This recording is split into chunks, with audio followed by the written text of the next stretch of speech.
நேயர்களுக்கு வணக்கம். இன்றைய காலை நேர தலைப்புச் செய்திகள். தையிட்டியில் சட்டவிரோதமாக அமைக்கப்பட்டுள்ள விகாரியை அகற்றுமாறு கோரி முன்னெடுக்கப்பட்ட போராட்டத்தில் ஈடுபட்டுள்ள மக்கள் கடுமையாக தண்டிக்கப்படுகிறார்கள் என இலங்கை தமிழரசு கட்சியின் நாடாளுமன்ற உறுப்பினர் சிவஞானம் ஸ்ரீதரன் தெரிவித்துள்ளார்.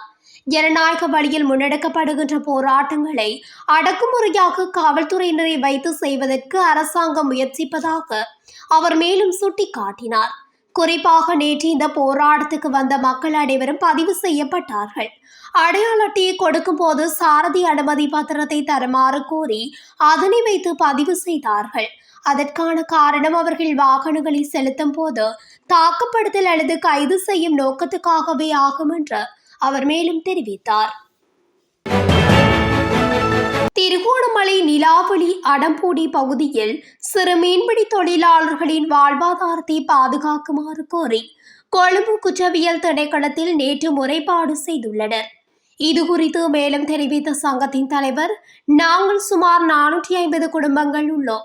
எமது மீன்பிடியை மேற்கொள்ளும் காணியான சுமார் 150 ஏக்கர் காணியை தனிநபரால் ஆக்கிரமிப்பு செய்துள்ளார்.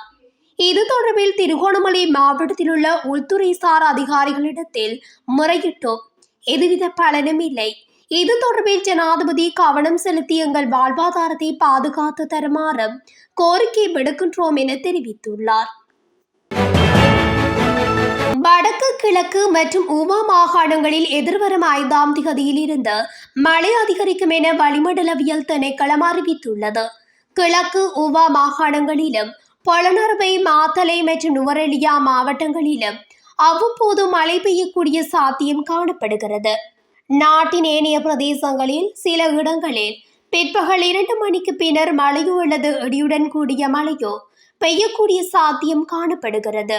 மத்திய மலைநாட்டின் கிழக்கு சரிவு பகுதிகளிலும் வடக்கு, வடமத்திய, வடமேல் மாகாணங்களிலும் ஹமதோட்டை, ஹம்பகா, கொழும்பு மற்றும் மொனராகலை மாவட்டங்களிலும் அவ்வப்போது மணித்தியாலத்துக்கு 50 கிலோமீட்டர் வரையான வேகத்தில் பலத்த காற்று வீசக்கூடும் என எதிர்பார்க்கப்படுகிறது. அரசியலமைப்பு பேரவையில் இருந்து நாடாளுமன்ற உறுப்பினர் சி. ஸ்ரீதரன் பதவி விலக வேண்டும் என்று பணிப்புரை வழங்குவது என இலங்கை தமிழரசு கட்சியின் அரசியல் குழு தீர்மானித்துள்ளதாக கட்சியின் பதில் செயலாளர் எம்.ஏ. சுமந்திரன் தெரிவித்துள்ளார். மாதாந்த விலை திருத்தத்திற்கு அமைய ஜனவரி மாதத்திற்கான எரிபொருள் விலை திருத்தம் இந்த வாரத்திற்குள் அறிவிக்கப்படும் என தகவல் வெளியாகியுள்ளது. விலை சூத்திரத்தின்படி ஒவ்வொரு மாதமும் இறுதி 30ஆம் தேதி எரிபொருள் விலைகள் அறிவிக்கப்படும் நிலையில் இந்த முறை சற்று தாமதமாகியுள்ளதாக தெரிவிக்கப்படுகிறது. இந்த நிலையில் இது நேரடியாகவும் மறைமுகமாகவும் இலங்கை பொருளாதாரத்தில் தாக்கத்தை ஏற்படுத்தும் என பொருளாதார நிபுணர்கள் தெரிவிக்கின்றனர். நாட்டில் ஏற்பட்ட டித்வா புயலை தொடர்ந்து கடும் பொருளாதார நெருக்கடியை எதிர்நோக்கி வரும் இலங்கை அரசாங்கத்திற்கு ஈரான், அமெரிக்கா இடையே அதிகரிக்கும் பதட்டம் ஒரு அச்சுறுத்தலாக அமைய வாய்ப்புள்ளது என எதிர்வு கூறப்படுகின்றது.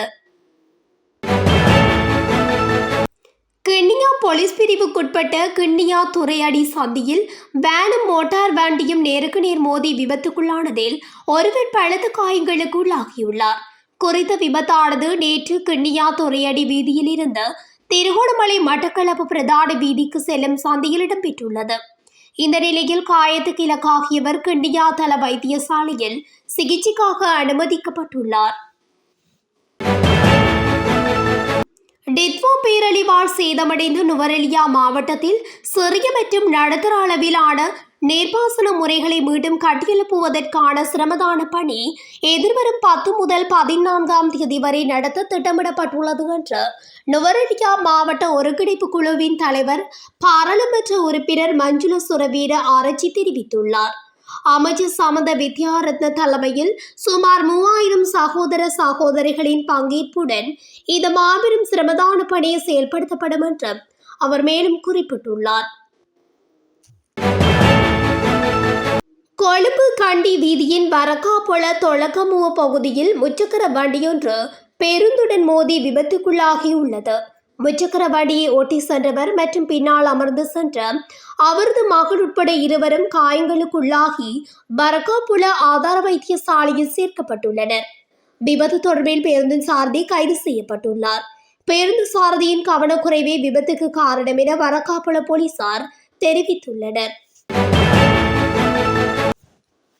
முழுநாடு ஒன்றாக எனும் செயற்திட்டத்தின் கீழ் நடத்தப்பட்ட சோதனையில் 858 சந்தேக நபர்கள் கைது செய்யப்பட்டுள்ளனர். இதில் 12 சந்தேக நபர்களுக்கு பிடியாணை பெறப்பட்டுள்ளதாக போலீசார் மேலும் தெரிவித்தனர். கைது செய்யப்பட்ட 15 சந்தேக நபர்கள் மறுவாழ்வுக்காக பரிந்துரை செய்யப்பட்டுள்ளதாகவும் போலீசார் தெரிவித்தனர். வெளிநாடுகளில் வசிக்கும் இலங்கையர்களுக்கு வாக்களிக்கும் உரிமையை வழங்குவது தொடர்பாக தேர்தல் ஆணைக்குழுவுடன் பேச்சுவார்த்தைகள் ஆரம்பிக்கப்பட்டுள்ளதாக தெரிவிக்கப்பட்டுள்ளது. வெளிவிவகார பிரதியமைச்சர் அருண் ஹேமச்சந்திர இதனை தெரிவித்துள்ளார். இந்த திட்டம் எதிர்வரும் தேர்தல்களில் ஒரு முன்னோடி திட்டமாக செயல்படுத்தப்படும் என்று எதிர்பார்க்கப்படுவதாக அவர் குறிப்பிட்டுள்ளார். வெலிகம கடற்கரை வீதியில் நேற்றிரவு இடம்பெற்ற விபத்தில் வெளிநாட்டவர் ஒருவர் உயிரிழந்துள்ளார். உயிரிழந்தவர் 42 வயதுடைய ஸ்லோவாக்கியா நாட்டைச் சேர்ந்தவர் என போலீசார் தெரிவித்தனர். வெளிநாட்டவர் வீதியில் நடந்து சென்று கொண்டிருந்த போது மாத்தறையில் இருந்து காலி நோக்கி சென்ற ஜீப் மீது மோதியுள்ளார். விபத்தில் பலத்த காயமடைந்தவர் பலான வைத்தியசாலையில் சேர்க்கப்பட்ட நிலையில் உயிரிழந்துள்ளார். இலங்கை கடற்பரப்பிற்குள் அத்துமீறி கடத்தொழிலில் ஈடுபட்ட குற்றச்சாட்டிற்காக 9 இந்திய கடத்தொழிலாளர்கள் கைது செய்யப்பட்டுள்ளனர். எல்லை தாண்டி கடத்தொழிலில் ஈடுபட்டதாக கூறி இலங்கை கடற்படையினர் நேற்று குறித்த கைது நடவடிக்கையை முன்னெடுத்துள்ளனர். இந்த நிலையில் யாழ் ஊர்காவற்துறை நீதவான் வாசஸ்தலத்தில் முற்படுத்திய போது எதிர்வரும் ஜனவரி 7ஆம் தேதி வரை விளக்கமறியலில் வைக்குமாறு நீதவான் உத்தரவிட்டுள்ளார். காரைநகர் கடற்பரப்பில் அத்துமீறி கடத்தலில் ஈடுபட்ட குற்றத்திற்காக இரு நாட்டு படகுடன் மயிலாடுதுறை பகுதியைச் சேர்ந்த 9 கடத்தொழிலாளர்கள் கைது செய்யப்பட்டுள்ளனர். திருகோணமலை கடற்கரையில் வைத்து படுகொலை செய்யப்பட்ட 5 மாணவர்களின் 20வது ஆண்டு நினைவேந்தல் நிகழ்வு அனுஷ்டிக்கப்பட்டுள்ளது. குறித்த நினைவேந்தல் நிகழ்வு நேற்று முன்தினம் மாலை 6 மணியளவில் அவர்கள் படுகொலை செய்யப்பட்ட திருகோணமலை கடற்கரையில் உள்ள காந்தி சிலைக்கு முன்பாக இடம்பெற்றுள்ளது. இதன்போது படுகொலை செய்யப்பட்ட மாணவர்களின் நிழற்படங்களுக்கு மலர் தூவி விளக்கேற்றி அவர்களுக்கு அஞ்சலி செலுத்தப்பட்டுள்ளன. அக்கரப்பத்தனை ஆக்ரா தோட்ட பகுதியில் உள்ள ஆக்ரா ஆற்றில் இருந்து பெண்ணொருவரின் சடலம் நேற்று மீட்கப்பட்டுள்ளதாக போலீசார் தெரிவித்துள்ளனர். இவ்வாறு சடலமாக மீட்கப்பட்டவர் 85 வயதான 3 பிள்ளைகளின் தாய் என அடையாளம் காணப்பட்டுள்ளார். சடலத்தை போலீசார் மீட்டதோடு மரண விசாரணைகளின் பின்னர் நுவரெலியா மாவட்ட வைத்தியசாலைக்கு பிரேத பரிசோதனைக்காக சடலம் கொண்டு செல்லப்பட்டதாக போலீசார் தெரிவித்தனர். இலங்கைக்கு கடத்தப்படவிருந்த பெருமளவிலான தங்கம் நேற்று கைப்பற்றப்பட்டுள்ளதாக இந்திய அதிகாரிகள் தெரிவித்தனர். இதன்போது இலங்கைக்கு கடத்தப்படவிருந்த சுமார் 6 கிலோகிராம் தங்கத்தை இந்திய அதிகாரிகள் தமிழக கடற்கரைக்கு அருகில் வைத்து பறிமுதல் செய்தனர். தென்னிந்தியாவின் கடல் வழித்தடங்களில் இயங்கும் தங்க கடத்தல் வலையமைப்புகளை முறியடிப்பதற்கான தொடர்ச்சியான முயற்சிகளின் போதே இந்த தங்க கடத்தல் முறியடிக்கப்பட்டுள்ளதாக இந்திய ஊடகங்கள் தெரிவித்துள்ளன.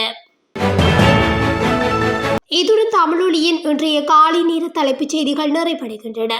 தொடர்ச்சியாக செய்திகளை அறிந்து கொள்ள தமிழொலி ஊடகத்துடன் இணைந்திருங்கள். நன்றி, வணக்கம்.